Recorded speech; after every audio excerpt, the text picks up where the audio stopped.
Hello, everyone. Welcome to yet another episode of the Smashy Business Show. I have my co-host with me, Farah Bashir, and I'm Abdul Majid Aman. How are you, Farah? I'm good. How are you? I'm Abdul good Majid? today. It's the 21st of October. It's a very good Monday. We're very happy. It's finally Monday. You can see it from our faces. No, it's actually exciting. Come on, Yeah. it really is. It's a new week, and Yeah, sometimes I miss the show, right? On the weekend, sometimes when I wake up early, I have some you're used to it, right? So Yeah, for sure. at around 10ish, I have this feeling of talking to the camera and to the people who listen to us. I mean, Yeah, so my producer was telling me before the show that we have nearly 200, more than 200,000 listeners and monthly, sorry, and the larger Augustus podcast network, Augustus Media podcast network, we have 1.3 million listeners, 1.326 exactly, he said. So 1.326 million listeners across the board monthly. Those are great numbers. We have nearly 33 shows. This is just one show. It's the top show. I would just like to boast a little, but yeah, it is one are you of the trying shows. to have like some competition? Yeah, Because, like, I of will have a course- competition. It's a healthy Well, competition. well- It's UAE versus Saudi Arabia in business terms. Well, I mean, it's okay. It's fine. As you Yeah. said, it's healthy competition. Farah also hosts one of our shows. It's the most famous ones. Yeah, Everyone knows the Love in Love in Dubai. Dubai show. So Love in Dubai show, she hosts it with Casey Fitzgerald.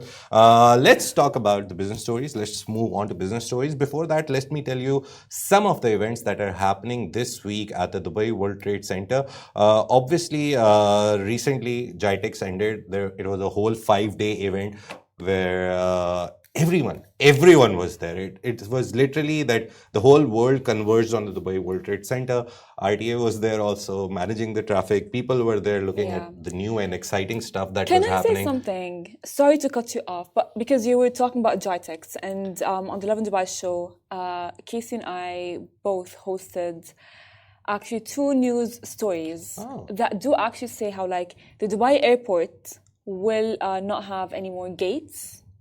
No more passports. You will not need to hold your passport, and that was like announced in GITEX. Thanks, yeah.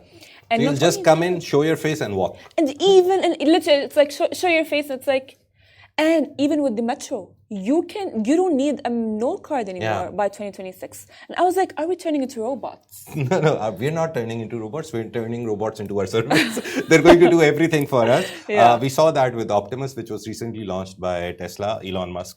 Obviously, he's the head of Tesla.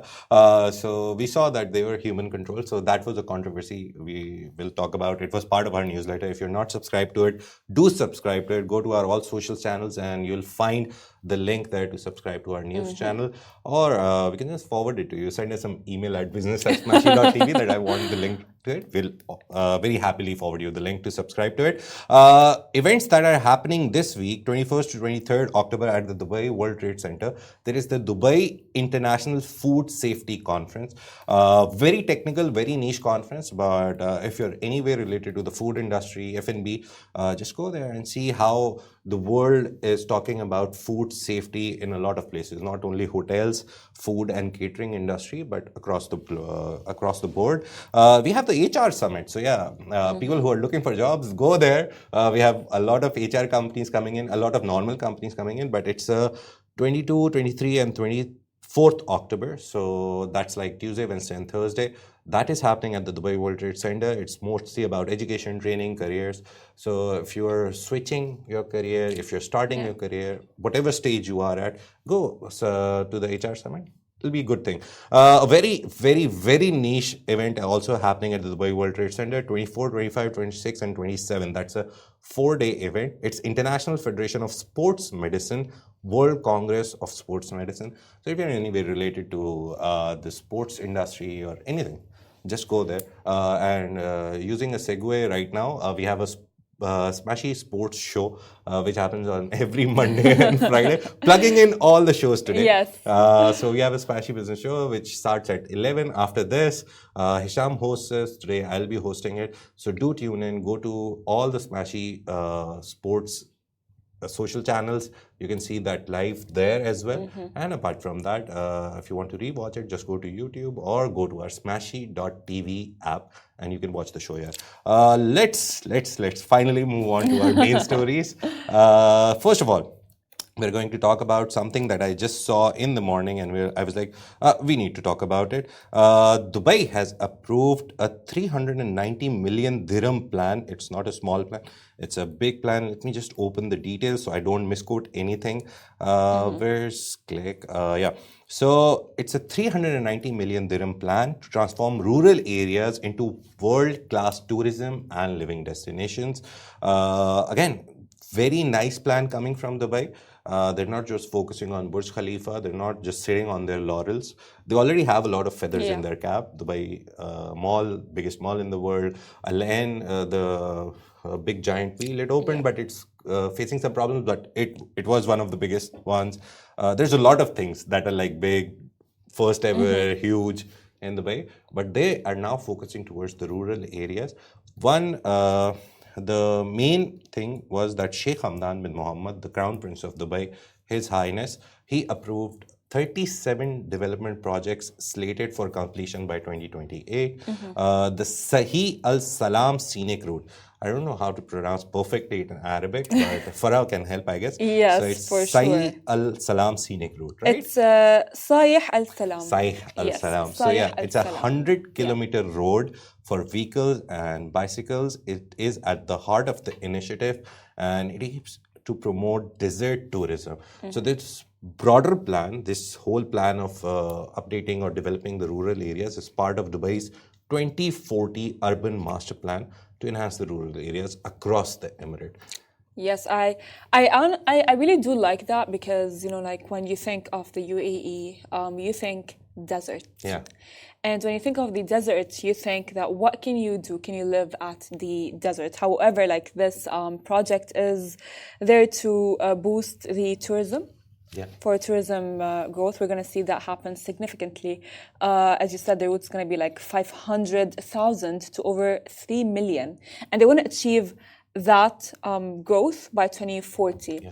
I mean, thank God we kind of like kept 2030 out of the equation for like a bit, but it's there to boost the tourism as well. Economic opportunities is going to be creating a lot of investment opportunities for local communities, which, by the way, like I was saying at the beginning, when you think of the desert, you don't really think of like somewhere that you can really invest in, somewhere that you can go in and live at. And of course, it's going to be there, like, it's going to be combining with all of that, you know, a luxury experience of like, you can experience the regular city life and as well desert, camping, open air cinemas, as you said, cycling track, cultural experience, and the list goes on and on because like everyone who lives in the UAE loves and adores desert plans, you know, like, and specifically like during the winter, it's like the ultimate go-to plan for every resident and every citizen. And I think developing the rural areas would be good because of one reason as well. Dubai is expanding at an exponential rate. It's not stopping. People are coming in, millionaires are coming in, billionaires are coming in, normal people are coming in every day. They're trying to get an opportunity here. I was listening to one of the property experts yesterday, Dr. Anand. So he was saying that right now Dubai is trying to, Dubai and as a whole UAE is trying to reach to 400 cities in the world. They're trying to get economic deals with them, bilateral trade deals with them. So that's like 400, and that's going to happen by 2030. So in the next 5, 6, it's nearly 5 years now. This year is ending. So yeah, in the next 5 years, 6 years, they want to attract so many countries, 100%. so many cities. That means that people will also come and they will need housing. So he quoted a very good number that 38,000, there's a deficit of 38,000 homes in Dubai right now. So whenever we talk about property, we say, there's so many constructions going on. There will never be less houses. It's always, there's always a lot of houses there. So maybe the bubble will burst or anything. But he was very clear with the numbers that 38 to 39,000 houses are in deficit. So people need houses, people need living spaces. So this industry is not going anywhere. That translates into this idea that rural development will also see housing spaces. We won't only see tourism places, we'll see housing spaces, residential spaces as well.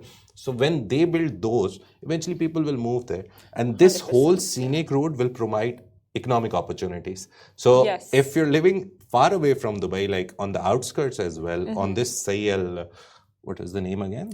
Sorry, don't want to say anything wrong. That is why. So this Swvl Salam route, this will develop a whole corridor of Yeah. economic activity, and then you can build residential places around it. And eventually, those people will have jobs as well. 100%. So that's a good sign. Yeah, look, it's like, I mean, again, as we said, Dubai is expanding. And Yeah. as it is expanding, it cannot expand without having people come in. And as people are going to be coming in, they will need like, you know, like residential areas, and as well right now people are more of like living close to where they work. So I think, you know, because like it's not only going to be attracting a lot of tourism, you know, it will be attracting a lot of residents. Yeah. It'll attract basically Yes. talent from all over the world to work there. It's not 100%. only about building a commercial space and earning money from it. It's also about intellectual talent that they want to attract, and they are already attracting. The best talent in the world comes to Dubai, tries to get a job here because, again, one more TikTok video I was watching yesterday. One clinical psychologist, a guy was interviewing her, and they were like, "You worked in NHS. How much did you get paid?" So she was like, "Something." She didn't say the number. Yeah. And then she said, "Now you're working in Dubai. How much do you get in Dubai?" She's like, 3 times what I got in NHS. It's a government job. And then she was asked, like, "Are you paid fairly here or there in There. England?" And she was like, "Yeah, obviously I'm paid fairly here because there the work environment is very difficult. The hours are longer. The pay is not that much." So she was clearly happy. So that's just one example. A lot of people who move here from any country in the world, they have a very good standard of life in very less money. And it's Because not only safety is for that. everyone. Look, I have this like belief that once you come to Dubai, you don't leave. I literally I had Your mind met, is always here, even if you leave. literally, you know, because like I had met this lady, she's from the UK, and she was like, I used to live in the UK and I moved here, and ever since I came here, I cannot leave. I can't leave that. It's like she tried, but then she came back. Because like, you know, once you come here, you don't only experience safety, you experience opportunities, and you see them day by day. As you said, there's like this HR event that's going to be happening. It's like that is stuff that's like when you live in the UAE, opportunities are everywhere in front of you. They're in your face. They're abundant and they're in a lot. Yes, basically. love that word, abundance. So just concluding this news, the first phase of development will improve local services with new parks, nurseries, healthcare facilities, and more. So they're building an infrastructure around which they'll build the whole tourism thing. 5 tourist stations and 156 kilometers of cycle tracks will be developed. That's a very long one.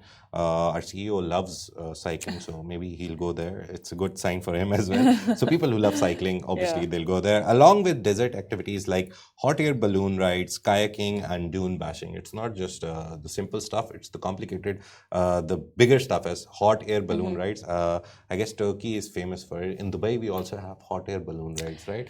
I've never been to one. I hate heights. We do, but they're mainly like in the desert. Yeah. You know what I mean? So it will be one of the areas where you will get this opportunity. True. Hot air balloon rides, kayaking, and dune bashing. The project is set to be completed by 2028, as said earlier, laying the foundation for Dubai's long-term growth as a global tourism and business hub, as outlined in the 2040 Urban Master Plan. So whenever you see anything about property, development, construction, anything, it's part of the larger 2040 Urban Master Plan that Dubai has. They want to, I remember one point from it, that they want to make it a 20-minute city, 10 or 20 minutes. So from one corner of Dubai, you can literally go to another corner in 20 minutes using roads, air taxis. We already I'm seeing that implemented, you know, with all of the new bridges opening up on Al Khail Road and next to JDC. From my house, it took me like 25 minutes because I had to take a very long turn and then a U-turn and then a circle turn and then eventually I would land here in Production City. But now because of the bridge, it takes me 7 to 8 minutes. So yeah, it's just come out, take the bridge, land into Production Literally City. at this point, you know, they are aware of the fact that the UAE is growing. A lot of people are moving to the UAE, and they are like, all of the projects are happening and being implemented for the good sake of the residents. And can't move on without just mentioning the air taxis that are supposed to come by 2026. They were displayed at London Station, if I remember correctly, Charing Station in the UK. They were displayed there, and UAE has this whole big idea that invest in UAE. We saw the actor, what is his name? Producer, can you tell me? Sorry, Idris Elba, I remember. Idris Elba was the face of that campaign, Invest in the Emirates. So as a part of that campaign, UAE put an air taxi in UK to show where the UAE is going. And the caption, if I remember correctly, it said that even the taxis fly in the UAE. I'm telling you, like in the that's a very good idea. UAE, the sky is the limit. Yeah. They don't want to stop at anything. 100%. I don't know if after air taxis they'll have air buses as well. So with Dubai you will never know. They'll come up with the craziest of things and then actually execute it. That's true. The You never know. Yeah. Let's move on. Swvl, one of the tech-driven mobility solutions. Everyone who has traveled by Swvl will know what Swvl is. Swvl is an Egyptian brand. It's a mass taxi. It's Uber for buses. Basically, the title is Uber for buses, the informal title. They've opened a regional headquarters in Saudi Arabia. So why did they open a regional headquarters in Saudi Arabia now? That is the biggest question right now because they've been in the market for a long time. They had their small offices in different areas. They're in the Swvl is there in Pakistan as well. So I know them very closely. The move is part of Swvl's strategies to strengthen its presence in the GCC region. But more importantly, if now you want a government contract in Saudi Arabia, you need to have a regional headquarter in Saudi Arabia. So that is why you will see in the coming days, and you've already seen in the past, a lot of big companies are moving to Saudi Arabia. The funny thing and the interesting thing is that it's called a regional headquarter. Yeah. It's not called a Saudi or a local headquarters. So Saudi Arabia, very smart move. They're trying to bring companies to Saudi Arabia and say it's a regional headquarter, sit here and do business throughout the GCC. But yeah, I was thinking about that it's a win-win situation because like we know that the economy in Egypt is not really doing that great. So in that case, it's going to be doing Swvl a lot of positive. It's like it's already got well, $2.6 million in new annual contracts in Saudi Arabia during the third quarter. So only the third quarter, they got 2.6 million in annual contracts from Saudi Arabia. So even before opening the regional headquarters, like with the news that they are opening, even during the paperwork, they got a lot of money out of it. And that was 10% of the company's 2023 full year revenue. So it's a big number coming out for Swvl from Saudi Arabia. And the main thing that, again, I want to focus on is Saudi Arabia is playing very smartly. It is. They don't want to say, oh, just open an office here and contribute to our economy. They're saying, come to our country, set up a regional headquarters. Google recently opened the regional headquarters in Riyadh because, again, Google also wants government contracts. So they opened it in Riyadh. That was a good story that we did. It did really good. People loved the story. Has a lot of likes and shares. So yeah, every big company sooner or later will go there. I remember one of the companies from ADGM. They were already in the Middle East. They were in ADGM, Abu Dhabi Global Market, and they were doing good. But then they wanted contracts from the Saudi government as well. So they picked up their office and they opened their regional office there.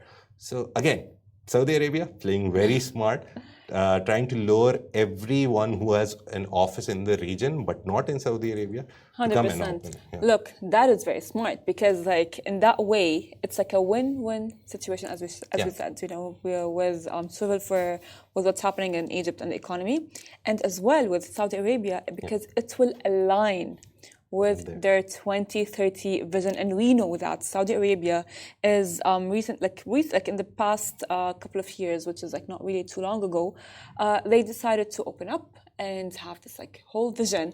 However, they are in competition with the UAE and as well the other Gulf neighboring countries. So this kind of like support towards Swvl will be supporting their 2030 vision, which will as well diversify their economy, and as well the technology-driven mobility solutions are designed to improve operational efficiency for businesses, and not only that, it will as well establish a regional headquarters which will position Swvl to take advantage of government contracts. So as we said, it's like a win-win situation from all aspects. And soon, Saudi Arabia is already Swvl's fastest growing market. It is already there. So it will play a central role in their long-term growth and expansion strategy. So Swvl going to Saudi Arabia, opening a regional headquarter, good for Swvl and Saudi Arabia. Obviously, it's always good for Saudi 100%. Arabia. Any company coming to the country and investing. Yeah. Let's talk about AI. In the start of the show, we talked about GITEX happening. We also talked about Expand North Star, that it happened. It was with GITEX. It's Dubai World Trade Center and the Dubai Commerce Initiative, which was happening under GITEX. But apart from that, there was another event happening, which a lot of people didn't focus on. Only the core, hardcore business people were focusing on. That was the World Economic Forum conference. So UAE's Minister of State for AI, Umar Al-Ulama, warned that artificial intelligence could spiral out of control if not regulated promptly. And he had a good reason behind it. So he was speaking at the annual meeting of the Global Future Councils in Dubai. He urged governments to establish proactive boundaries for AI, drawing comparison to social media's unregulated rise. This is a very, very big topic. If we start talking about it, it'll open a lot of cases. We'll have to talk about Pavel Durov, how he has now, he was a face for freedom of speech and whatever you want to say from Telegram. But since his arrest, he said that now Telegram is finally going to share their data with government or prosecution authorities, whoever asks for it, if he sees there is criminal activity. And obviously, when you have such a closed platform, there is criminal activity happening. So he bowed down. Elon Musk, X's owner and face of X, Elon Musk, basically. He also has included in the terms and conditions? Yeah, terms and conditions. There's a small part that they will share your data with the third parties. They're not allowed to, but they said you can opt out, but the option is still not there on Twitter to opt out. So by the end of this year and in the first half of 2025, X will start sharing your data with third parties, and third parties will use it to train their AI models. So that's a complicated process that is going to happen, but you can opt out of it. That's the good part that Elon Musk said, and the terms of conditions say that you can opt out. The only problem is, when do you get the option to opt out? Or is it really happening right now? Is any third party who's training their AI getting your data or not? So a lot of questions have arisen. So that is why UAE's Minister of State for AI, Umar Al-Ulama, has said that you have to be careful because social media is getting out of hand. You don't want that to happen with AI. So that's his saying. There's a saying that we have in my country that a little bit of anything can be toxic. So like if you are too exposed to AI or social media, it can turn against you. And not with you. Something that can be working with you can be turning against you.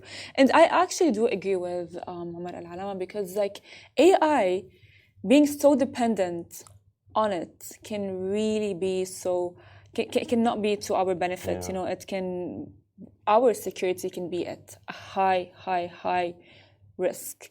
Because like you're sharing information, you're sharing data that you never know who will or where will it fall to? See, with ChatGPT, it clearly says when you're using ChatGPT, you go to your settings.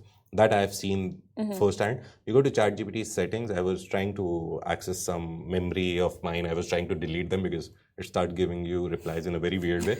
So I was trying to delete those memories and try to delete the archives and everything. So I saw an option which clearly says that your data is being used to train ChatGPT itself.